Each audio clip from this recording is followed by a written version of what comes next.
They say you only live once, but what if death refused to keep you?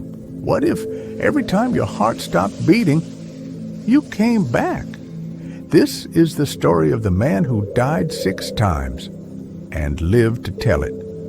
His name was Ismail Azizi, a man from Tanzania whose life seemed forever caught between this world and the next. The first time he died, it was after an accident at work.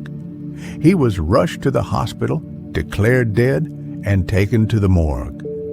Hours later, as nurses moved his body, he suddenly opened his eyes and sat up. The room fell silent. They called it a miracle, but for Azizi, it was just the beginning. The second time came during a violent bout of malaria. His body went cold, his breathing stopped, and his family began preparing his burial. But right before the ceremony, he gasped a deep, painful breath and returned once again. The villagers screamed. Some fainted. How could a dead man wake up twice?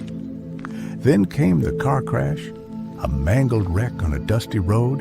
He was burnt, motionless, and declared brain dead. But that night, in the morgue once more, his heart started to beat again. The doctors who witnessed it never forgot. Not long after, a snake bite took him down. He was found lifeless under a tree, swollen from venom. For 3 days, his family mourned. Then, just before burial, his body twitched, his chest moved, and slowly he came back again. By now, villagers whispered his name in fear. Some said he was chosen, others said he was cursed. Then came the 5th death. He fell into a deep pit latrine, gone for hours. When they pulled him out, his body was still.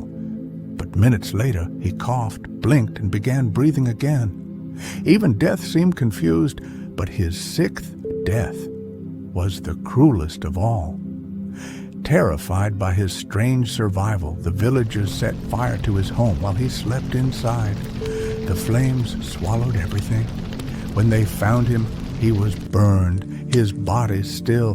They sent him to the morgue once more, and there, for the 6th time, Ismail Azizi opened his eyes, alive, scarred, breathing. After that, he withdrew from the world. He stopped speaking much. He said he never saw heaven or light, only darkness, then the sound of air filling his lungs again. He lived alone, feared by some, respected by others. He once said, "Maybe I was not meant to die yet. Maybe I'm being reminded that life is precious, even when it hurts." No doctor could explain his survival. No preacher could define it. And no one, not even Azizi, truly understood why death refused to take him. Some call it a miracle. Some call it a curse. But everyone remembers his name, because while most of us only live once, he lived and died 6 times. He is Ismail Azizi, the man death could not keep. You've just heard another unbelievable but true story from Fact Chronicles. Real stories that stay with you